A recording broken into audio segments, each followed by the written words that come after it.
کا. کہہ رہے ہیں کہ ان 5 جو دیوبندیوں کے عقائد ہیں ان کو قرآن و سنت سے ثابت کریں تو سمجھے مناظرہ ہو. یہ کبھی خوشبو لگا کے انشاءاللہ سوچ رہا ہوں یا تو دوبارہ جہلم چلا جاؤں. میں انجینئر سے گزارش کرتا ہوں بس، کیونکہ یہ بار بار ٹاپک آتا ہے، مجھے ایک دفعہ اپنے سامنے بیٹھنے دے. میں مناظرہ نہیں کروں گا. میں جیسے آپ نے ہر ایک کو سوال کرنے کی اجازت دی ہے، میں بھی آپ سے ایک طالب علم بن کے آؤں گا، اسٹوڈنٹ کی حیثیت سے، بہت ادب سے، بہت تمیز سے، کوئی جھگڑا نہیں، کوئی پھڈا نہیں، ایسے بیٹھوں گا آپ کی خدمت میں، آپ کے چرنوں میں، آپ کے پاؤں میں، آپ سے سوال پوچھوں گا. آپ نے یہ جو حدیث پڑھی تھی اس دن، اس کا جو ترجمہ کیا تھا، یہ کون سی کتاب میں لکھا ہوا ہے یہ والا ترجمہ؟ سمجھ رہے ہیں؟ آپ نے جو یہ کہا تھا کہ کسی نے بھی اس حدیث کو صحیح قرار نہیں دیا، تو یہ آپ کو خواب آیا تھا یا کسی بزرگ نے کوئی الہام ہوا تھا فلاں فلاں نے اس کو صحیح قرار دیا ہے، آپ نے کیسے پھینک دی؟ آپ نے جو اس دن یہ کلپ میں فرمایا تھا کہ یہ علماء دیوبند کا گڑھا ہوا عقیدہ ہے، تو یہ تو ہزاروں سال سے یہ عقیدہ چلا آ رہا ہے، تو گڑھا ہوا تو وہ چیز ہوتی ہے جو ایجاد کی ہو. تو یہ آپ نے کیسے بہت لمبی، یعنی بہت تمیز سے نا، پھینکنا کا لفظ نہیں استعمال کروں گا، کہ اتنے سوالات ہیں نا، بے ہوش نہ ہو جائے نا، میرا نام بدل دینا، بھاگ جائے گا. وہ پتہ ہے کیا کہتا ہے؟ کلپ بازی کرو. تو کلپ بازی میں پھر یہ ہوتا ہے کہ وہ ایک لمبی بحث چلتی ہے نہ ختم ہونے والی. اس کے بہت سارے، ابھی دیکھو نا کلپ بازی ہوئی ہے نا عدالتی خلا پہ، میں نے اتنا مدلل ریکارڈ کروایا، مان لیا اس نے کیسا پی گیا، ایسا گھما دیا. اس کے اسٹوڈنٹ بھی کہہ رہے ہیں ہاں اس نے تو یہ دعویٰ ہی نہیں کیا. تو اس میں خیانت آسان ہوتی ہے، جب فیس ٹو فیس بیٹھ کے بات ہوتی ہے نا تو پھر بھاگنا بہت مشکل ہوتا ہے. اب یہ عبداللہ بن عباس والی حدیث جو ہے، جابر بن زید کہتے ہیں کہ عبداللہ بن عباس وہ کہتے ہیں میرا خیال یہی ہے کہ ظہر کو مقدم کیا تھا، عصر کو، ظہر کو مؤخر کیا تھا، عصر کو مقدم. فوراً انجینئر نے کیا کہہ دیا، کوئی حنفی نے یہ بول دیا ہے. تو میں جب سامنے بیٹھا ہوتا میں کہتا ہے kindly excuse me sir please. ہم اسکول میں تھے نا، ایکسکیوز می ایسے اپنی مس کو جب ہم نے کو پوچھنا ہوتا تھا نا، میس ایسے ہم وہ دیکھا 50-50 میس. میں کہتا سر پلیز. پھر میں کہتا سر یہ حنفی کا الزام غلط ہے اس کے اوپر، یہ عبداللہ بن عباس کا شاگرد ہے یہ. اور نسائی میں تو خود عبداللہ بن عباس سے منقول ہے یہ، لیکن چلو اس میں اضطراب ہے، اس میں بعض لوگ کہتے ہیں عبداللہ بن عباس کی طرف اس قول کی نسبت درست نہیں ہے. تو ایسے ایسے بلنڈر ہیں، لیکن آپ نے یعنی بالنگ بھی خود ہی، بیٹنگ بھی خود ہی، اور امپائر بھی خود ہی. ایسے میچ میں جیتنا، وہ شعر یاد کر لو بس، ہم کو دیکھ کے شرماؤ تو شرمانے کی داد بھی دیں. شاعر اپنی محبوبہ سے کہہ رہے تم ہر وقت شرماتی رہتی ہو نا، یہ کوئی شرمانا کوئی یہ اٹریکشن کا ذریعہ نہیں ہے. ہم کو دیکھ کے شرماؤ تو شرمانے کی داد بھی دیں، آئینے میں دیکھ کے خود کو شرمانے سے کیا ہوگا. یعنی تم آئینے میں کھڑے ہو کر اپنے آپ کو دیکھ کے ہی شرماتی رہتی ہو، وہاں تعریف کرنے والا کوئی بھی نہیں ہے.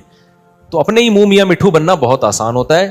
کبھی خوشبو لگا کے آپ انڈا موڑ آؤ، ہمارے سامنے بیٹھ جاؤ یا ہمیں اپنے سامنے بیٹھنے دو، پھر ہم دیکھیں گے ان تلوں میں تیل کتنا ہے، کتنا علمی کتابی ہے. دیکھیں اسلام میں 5 نمازوں کا مطلب ہی 5 وقتوں پر ہے. ایک وقت میں 2 نمازیں ایک ہی کہلاتی ہیں وہ، کیونکہ کوئی ٹینشن تو ہوئی نہیں نا پھر اس میں. تو 5 نمازوں کا مطلب 5. اور حدیث جبرائیل میں بھی ہے کہ نمازوں کے اوقات نبی صلی اللہ علیہ وسلم نے بتائے ہیں، ایک نماز دوسری نماز کے وقت میں داخل نہیں ہو سکتی.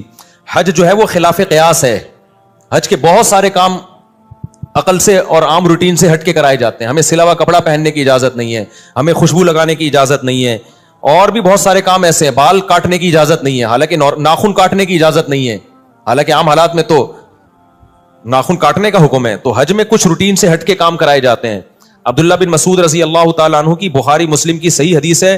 عبداللہ بن مسعود جو نبی کے سفر حضر کے ساتھی ہیں، فرماتے ہیں اللہ کے نبی نے کبھی بھی 2 نمازیں اکٹھی نہیں پڑھی ہیں سوائے حج کے موقع کے. کبھی بھی 2 نمازیں اکٹھی نہیں پڑھی ہیں آپ نے. لوگ کہتے ہیں کہ عبداللہ بن مسعود کو پتہ ہی نہیں ہوگا کہ سفر میں ہو سکتا ہے ان کے سامنے نبی نے پڑھی ہو، نبی نے یعنی جب پڑھی تھی تو اس وقت وہ سفر میں نہ ہو. تو یہ بات بھی غلط ہے. عبداللہ بن مسعود سے صحیح سند سے یہ بات بھی ثابت ہے کہ آپ نے فرمایا کہ نبی نے سفر میں 2 نمازیں اکٹھی پڑھی ہیں. ایک طرف ابن مسعود کہہ رہے ہیں کبھی بھی اکٹھی نہیں پڑھی، ایک طرف کہہ رہے ہیں پڑھی ہیں. اس کا مطلب جو پڑھی ہیں اس کا مطلب کچھ اور ہے، اور نہیں پڑھی ہیں اس کا مطلب کچھ اور ہے. جو پڑھی ہیں وہ ایسے پڑھی ہیں کہ ظہر کو مؤخر کیا آخری وقت میں پڑھا، اور عصر کو مقدم کر کے اول وقت میں پڑھا. اس طرح سے پڑھنا ثابت ہے. یہ جو بخاری مسلم کی حدیث ہے نا، اس میں اب انجینئر نے بہت بڑا بلنڈر کیا. میں آپ کو بتا رہا ہوں نا کہ مجھے وقت ملے دعا کرو. اس کو میں ایسا ایکسپوز کر سکتا ہوں الحمدللہ کہ، لیکن اس کے اسٹوڈنٹ ڈھیڑ بہت ہیں. مسئلہ ان کے ساتھ ہی ہے، اتنے بڑے بڑے بلنڈر یہ آدمی کرتا ہے. اس نے پتہ ہے کیا کیا ہے؟ دیکھو عبداللہ بن عباس کی حدیث ہے جس میں آتا ہے کہ عبداللہ بن عباس رضی اللہ تعالیٰ عنہ درس دے رہے تھے، نماز کا ٹائم جا رہا تھا، تو کسی نے کہا کہ آپ نماز پڑھائیں. تو عبداللہ بن مسعود نے اس کو ڈانٹا، عبداللہ بن عباس نے، اور عبداللہ بن عباس نے ظہر کو مؤخر کیا اور ظہر اور عصر ملا کے پڑھی ہیں انہوں نے. سمجھ رہے ہیں؟ اب عبداللہ بن عباس کے شاگرد ہیں جابر ابن زید. اچھا احناف بھی اس کے قائل ہیں. عبداللہ بن عباس سے پوچھا گیا تو انہوں نے فرمایا نبی نے اسی طرح 2 نمازیں اکٹھی پڑھی ہیں بغیر خوف کے, بغیر بارش کے, بغیر سفر کے, کوئی بھی عذر نہیں تھا, لیکن نبی نے 2 نمازیں اس طرح سے اکٹھی پڑھی ہیں, تو میں نے بھی اس طرح پڑھی ہیں.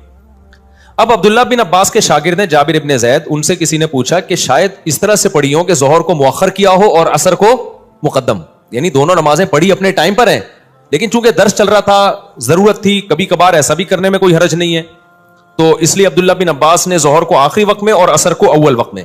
تو جابر ابن زید کہتے ہیں کہ میرا بھی یہی خیال ہے. اب اس سے احناف کے موقف کی تائید ہو رہی ہے کہ کبھی اگر کوئی عذر ہو تو اول وقت میں پڑھنے کے بجائے آپ ظہر کو آخر وقت میں لے جاؤ اور عصر کو اول وقت میں لے جاؤ. تو یہ احناف کا بھی یہی موقف ہے, اس طرح سے آپ جمع کر سکتے ہیں. انجینئر نے اتنی بڑی خیانت کی ہے, اس نے کہا کہ وہاں کوئی حنفی بیٹھا ہوا تھا اور اس نے یہ تعویل کر دی کہ ظہر کو مؤخر کیا, عصر کو مقدم کیا. اور بھائی وہ جابر بن زید وہ عبداللہ بن مسعود کا شاگرد ہے, راوی ہے, وہ بتا رہا ہے. تو میں انجینئر کے اندھے مقلدوں سے پوچھتا ہوں, عبداللہ بن عباس کی ایک حدیث کا مطلب وہ ہے جو ان کے شاگرد بتا رہے ہیں, اور ایک مطلب وہ ہے جو جہلم میں 15ویں صدی کا بندہ بیٹھ کے بتا رہا ہے. تو تمہاری عقل پہ تالے پڑ گئے ہیں, تم ایسے اندھے ہو گئے ہو کہ ان کا شاگرد جو عبداللہ بن عباس کو دیکھ رہا ہے یا دیکھ نہیں رہا, ان سے ابھی مجھے پورے الفاظ یاد نہیں ہے کہ وہ ڈائریکٹ ان سے روایت کر رہا ہے یا ان کا شاگرد ہے, لیکن وہ اس پہ حنفی شافی کی کوئی چھاپ نہیں لگی ہوئی. وہ بیان کر رہا ہے کہ ایسا ہی ہوا ہوگا کہ ظہر کو مؤخر کیا اور عصر کو مقدم کیا ہے. اس کو یہ کہہ کے اس نے ٹال دیا کہ کوئی حنفی بیٹھا ہوا تھا, اس نے یہ تعویل کر لی, اور یہ سارے اندھے بیٹھے ہوئے ہیں اور کہہ رہے ہیں ہاں کوئی حنفی بیٹھا ہوا تھا, اس نے. عبداللہ بن عباس کا شاگرد جو مطلب بتا رہا ہے وہ مطلب اندھی تقلید ہے, اور انجینئر جو مطلب اپنی طرف سے تھوپ رہا ہے کہ ظہر کو قضا کر کے انہوں نے عصر میں پڑھی ہے. اگر اس حدیث کا یہ مطلب بیان کیا جائے نا, بغیر عذر بغیر وجہ کے ظہر کو عصر کے وقت پہ پڑھا ہے,